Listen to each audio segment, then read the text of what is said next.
A Bíblia Nossa de Cada Dia está começando agora e você é muito bem-vindo para nós meditarmos em mais um capítulo da Palavra do Senhor. Aqui nesse canal, se você é novo, fique sabendo, todos os dias nós meditamos na Palavra do Senhor, nós lemos, compreendemos e aplicamos para as nossas vidas, porque Deus tem sempre algo novo para falar conosco. Vamos começar?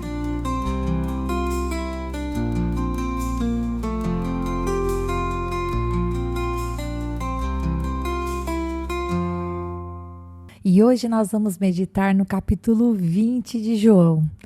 E se o capítulo de ontem foi um capítulo triste, pesado, difícil de meditar sem sentir tristeza, porque nós vemos o relato de João a respeito da morte do nosso Senhor. Por outro lado, o capítulo de hoje vai falar da alegria da ressurreição e do cumprimento da promessa que foi feita de que sim, ele morreria na cruz, mas que ao terceiro dia ele ressuscitaria. E o que João vai relatar para nós no capítulo 20, desde o primeiro versículo, é que no primeiro dia da semana, de madrugada, quando ainda estava escuro, uma mulher foi até o túmulo. E o nome desta mulher é Maria Madalena. E quando ela chegou lá, a pedra havia sido removida. E essa pedra, meus queridos, era uma pedra pesada. Era uma pedra que não dava para ser removida por uma pessoa. E quando ela chegou lá e viu que a pedra estava removida, o que ela faz, de acordo com João, é que ela corre e vai até onde estava Simão Pedro e o outro discípulo, a quem Jesus amava, que nós acreditamos que seja João. E aí então ela diz para eles o que aconteceu. Ela vai dizer, olha, eles tiraram o Senhor do túmulo e a gente não sabe onde foi que eles colocaram o Senhor. E aí então Pedro e João saem correndo, os dois correndo juntos, e João chega primeiro ao túmulo. E quando ele chega lá, ele até se abaixa, ele vê que os lençóis de linho estão lá, mas ele não entra no túmulo. E ele vai relatar que Pedro, com o seu jeito todo ativo, todo cheio de energia, Pedro ele chega e ele entra e ele vê os lençóis. E aí então o outro discípulo, que é João, também entra. E quando ele entra e vê o túmulo vazio e vê os lençóis, ele viu e ele creu. João vai dizer para a gente no versículo 9 que eles não tinham entendido direito ainda, que era necessário que a escritura se cumprisse, que ele ressuscitasse dentre os mortos. Os discípulos, embora tivessem andado muito próximos com Jesus, e eu acho lindo o fato de João ser humilde a ponto de dizer isso aqui no versículo 9, ele vai dizer assim, eles não tinham compreendido. Muito da revelação das palavras de Jesus foi sendo compreendida por eles quando foi acontecendo, embora Jesus tenha avisado com antecedência para que eles crescem. E aí, então, eles voltaram para casa, mas o versículo 11, João vai dizer para a gente que Maria Madalena ficou lá no túmulo. E ela estava chorando. Imagina só o abatimento, né, queridos? Três dias, o Senhor ressuscitou ao terceiro dia. Mas que tristeza no coração dos discípulos imaginarem, poxa, nosso Senhor foi crucificado. E nosso amigo, né? Não somente o Senhor, não somente aquele que fazia os milagres, mas o mestre, aquele que ensinava com autoridade, aquele que curava as pessoas, aquele que era bondoso, um amigo. E então Maria está ali chorando, e aí o versículo 11 vai dizer para nós que ela estava junto à entrada do túmulo, e aí então ela viu, versículo 12 vai dizer que ela viu 2 anjos vestidos de branco, sentados, onde tinha estado o corpo do Senhor Jesus. E aí então eles perguntam para ela, mulher, por que você está chorando? E ela vai responder assim, eu estou chorando porque levaram o corpo do Senhor. E aí o versículo 14 vai dizer que ela se vira para trás e ela vê Jesus em pé. E eu, com o relato de João, queridos, eu fiquei realmente imaginando ela ali chorando, triste, e olhando para trás e vendo um homem. João vai dizer para a gente que ela não reconheceu que era Jesus. A gente não sabe o porquê que ela não reconheceu, pelo menos o texto não me dá nenhum respaldo, o texto de João não me dá nenhum respaldo para ficar especulando. Então eu estou me detendo nesse texto de João. Mas quando o Senhor Jesus, porque aqui diz no versículo 15 que ela achou que fosse o jardineiro, mas quando o Senhor Jesus chama ela pelo nome, no versículo 16 ele fala Maria, então ela responde para ele em hebraico, ela chama ele de Rabone, ela chama ele de mestre. E Jesus vai dizer para ela, olha, eu não posso ficar aqui com você. Eu ainda não subi para o meu pai. Vá avisar, né, os meus irmãos, versículo 17. Vá avisar os meus irmãos de que eu vou subir para o pai, que também é o pai deles, para o meu Deus, que é o Deus deles. Que lindo aqui Jesus nos chamar de irmãos. Quem somos nós para sermos chamados de irmãos de Jesus? Somos quem? Somos os redimidos pelo próprio sangue de Jesus.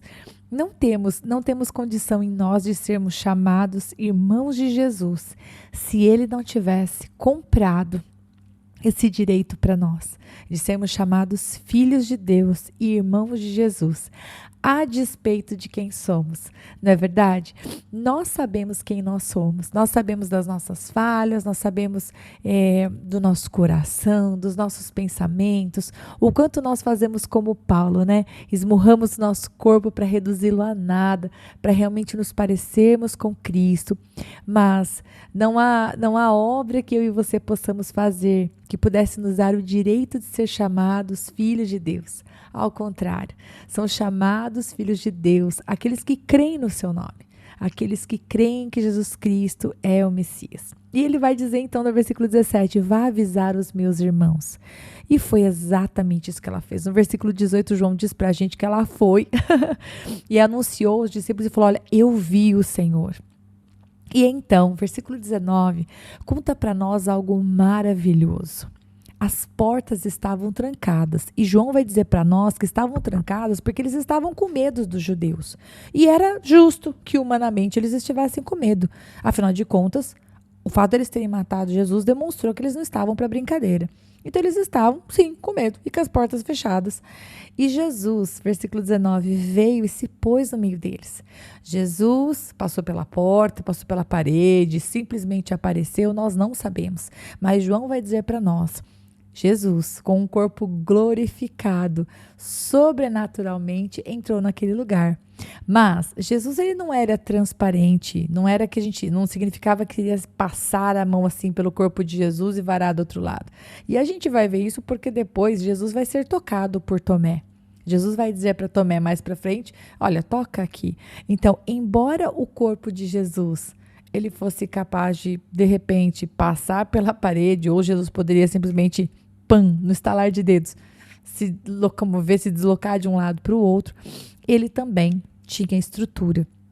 Muito bem, Jesus se colocou diante deles. E, queridos, tanto no versículo 19, quanto no versículo 21, e depois mais para frente também, Jesus vai usar a frase, que a paz esteja com vocês. Vocês estão lembrados que Jesus disse que deixaria para nós uma paz que o mundo não pode dar? Pois é, quando ele apareceu para os seus discípulos, ele disse que a paz esteja com vocês.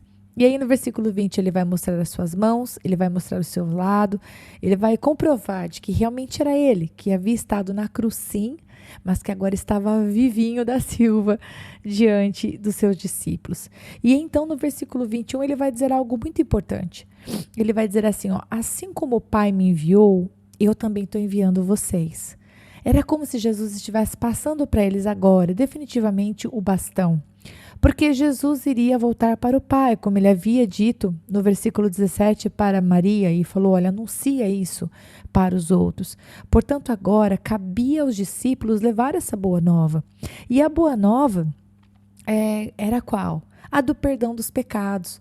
O versículo 23 significa que os discípulos eles tinham a tarefa não de perdoar ou de reter o perdão, não é isso que o versículo está dizendo, mas esse texto está dizendo que agora era papel dos discípulos, né, da igreja do Senhor que iria formar, ensinar, declarar o que Deus fez através de Jesus Cristo, porque quando uma pessoa aceita o sacrifício de Jesus Cristo, ela realmente tem os seus pecados perdoados. Mas aqueles que não aceitam, não têm os seus pecados perdoados. Então é isso que o versículo 23 quer dizer, né? São-lhe perdoados, mas os que retiverem são retidos. Aqueles que não aceitam a obra de Cristo na cruz, tomam a decisão de não querer o perdão dos seus pecados, de viver a vida segundo a sua própria vontade, o seu próprio jeito. E aí, nós temos então o final do capítulo chegando, do versículo 24 até o 31. Nós temos mais uma aparição do Senhor, e aqui é a respeito de Tomé. Todo mundo, eu acho que já deve ter ouvido a história de Tomé, que é o fato de que ele não creu. Quando os discípulos foram falar para ele, olha, nós vimos o Senhor, no versículo 25, ele honestamente foi muito sincero. Eu admiro pessoas sinceras, e Tomé foi sincero, ele disse, olha, se eu não ver, né, se eu não ver o sinal dos pregos nas mãos dele, se eu não puser o dedo do lado dele, eu não vou acreditar. Não estou querendo dizer que ele estava certo de pensar assim, mas ele é muito melhor uma pessoa que é sincera e que quando vê acredita, do que uma pessoa que mente na sua cara e fala que creu, mas não creu, porque Jesus conhecia o coração dele. Então ele realmente disse, olha, eu só vou acreditar se eu ver. E no versículo 26, João diz para nós que 8 dias passaram. E eles estavam de novo reunidos, só que agora Tomé estava com eles. E a porta estava de novo trancada. Então Jesus novamente veio e se pôs no meio deles. E o que foi que Jesus falou aí no versículo 26? Ele disse que a paz esteja com vocês. E então ele virou para Tomé e disse, porque com certeza o Senhor não se alegrou da falta de fé de Tomé. Virou para Tomé e disse, Tomé, põe o seu dedo aqui e veja as minhas mãos. Estenda também a sua mão e ponha no meu lado. Não seja incrédulo, mas crente. Acho que esse aviso também é para nós, não só para Tomé. E aí então Tomé falou, muito provavelmente no sentido de arrependimento, de reconhecimento, né? Senhor meu e Deus meu. E aí Jesus o repreende com amor, mas o repreende e fala, você creu porque me viu? Bem-aventurados são os que não viram e creram. E eu acho que aqui, meus queridos, se encaixa todos nós, né? Nós não vimos o Senhor Jesus. Nós não vimos o Senhor Jesus, mas nós cremos. Eu não sei se você é assim como eu, a gente lê a palavra do Senhor e a gente sente o Senhor perto. A história do Senhor não é uma história que pode ser simplesmente aprendida e ensinada. É impossível fazer isso sem você ter um pouco de emoção, porque a história do Senhor é uma história viva, é uma história de todos nós. A obra do Senhor Jesus Cristo na cruz fala de todos nós. O nascimento dele nessa terra, o despojar-se da sua glória para se fazer homem e carne e sofrer por nós, é a respeito de todos nós. Portanto, Jesus aqui o repreendeu dizendo, bem-aventurados ou felizes são aqueles que não veem e que crê. Então, se você que está me ouvindo, você nunca viu Jesus, mas você crê que ele existe, e você crê que ele é o Filho de Deus, e você crê nisso que nós estamos meditando, a palavra de Deus fala que você é bem-aventurado, você é feliz. E então, João conclui esse capítulo dizendo duas coisas importantes. Uma delas está no versículo 30, que é o seguinte, ele fala assim, na verdade, Jesus fez diante dos seus discípulos muitos outros sinais, que não estão escritos nesse livro. Na verdade, queridos, realmente, João ele vai falar para nós apenas 7 milagres que Jesus realizou. João não conta dos outros milagres que Jesus fez. Jesus, em todos os evangelhos, né, tem 35 milagres registrados nos evangelhos. E ele escolheu mencionar apenas 7.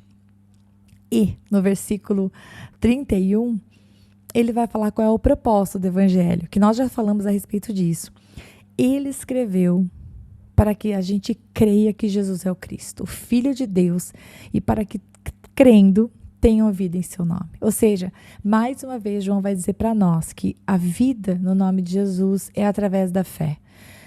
A fé sem obras é morta, é verdade. E quando uma pessoa crê, ela demonstra isso com a sua vida. Mas o que a palavra de Deus vai nos dizer é que a salvação nos é dada pela fé. Então, se fosse para nós aplicarmos esse capítulo nas nossas vidas, uau! Que em nome de Jesus tenhamos fé no Senhor, ainda que a gente não veja. Sejamos bem-aventurados por crer no Senhor. Ainda que a gente não veja o Senhor Jesus, saibamos que a palavra dele é verdadeira. E ainda que em alguns momentos, em algumas situações, algumas áreas da nossa vida, algumas situações estejam paradas, ainda que nós não estejamos vendo o mover de Deus em uma área da nossa vida ou outra, que continuemos semeando em fé na justiça, na verdade, crendo que Deus, que é bom, que o Senhor trabalha em nosso favor. E sejamos também, acho que um pouco como Maria Madalena, que embora estivesse ali triste, chorando, quando ela ouviu o Senhor chamar, ela o reconheceu. Que possamos aprender a ouvir a voz do nosso pastor, como nós aprendemos. Jesus é o bom pastor e ele dá a vida pelas suas ovelhas, as suas ovelhas conhecem a sua voz. Que você e eu nós possamos reconhecer a voz do Senhor, ainda que ela não seja uma voz audível, mas aquela voz que fala o nosso coração, e que nós possamos voltar de qualquer caminho errado que talvez estejamos querendo começar a trilhar. Seja uma vontade da alma, seja uma vontade das atitudes, das escolhas. Não se isole, não se afaste das pessoas, não escolha se esconder na caverna. Faça aquilo que a própria palavra diz. Eu acho que é a última coisa que eu vou aplicar. O Senhor Jesus, quando ele se apresentou para os seus discípulos, ele foi muito claro em dizer, ele disse: eu vou para o Pai. Vocês é quem vão continuar esta jornada. Vocês é que vão fazer o trabalho do meu Pai. O Senhor Jesus, no versículo 21, disse: assim como o Pai me enviou, eu também envio vocês. Então, eu e você, nós somos enviados do Senhor. Que eu e você, nós possamos viver a nossa vida de acordo com a vontade dEle. Rita, fomos enviados para quê? Fomos enviados como flechas pelo nosso Pai para sermos uma bênção onde quer que estejamos. Seja uma bênção para o seu esposo, seja uma bênção para os seus filhos, seja uma bênção para a sua esposa, seja uma bênção para os seus pais, para os seus vizinhos, seja uma bênção com as pessoas com as quais você trabalha, com as pessoas da sua igreja. Seja uma bênção, seja um enviado. Busque as forças no Senhor como o ramo que você é, ligado à videira verdadeira, como nós estudamos até aqui, para cumprir a vontade de Deus onde quer que você esteja. Ser enviado não precisa ser relacionado a um ministério, a um púlpito, mas eu e você, nós somos enviados para esta geração, para este povo que ainda não conhece, para que assim como o Senhor Jesus anunciou as obras do Pai, demonstrou o Pai nessa terra, que eu e você também possamos fazer isso. Que Deus abençoe muito você, em nome de Jesus, que você receba a força de Deus nesse dia, que o renovo do Senhor esteja sobre você.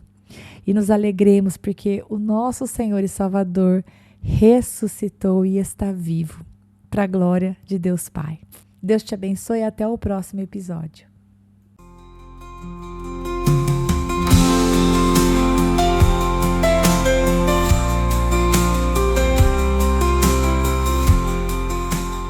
Se você ficou até agora, não vai embora não. Agora é hora de você curtir, comentar, compartilhar esta palavra, porque se ela abençoou você, ela pode abençoar outra pessoa também. E lógico, se inscreva no canal, ative o sininho, assim você não perde os próximos episódios. Deus te abençoe e até lá!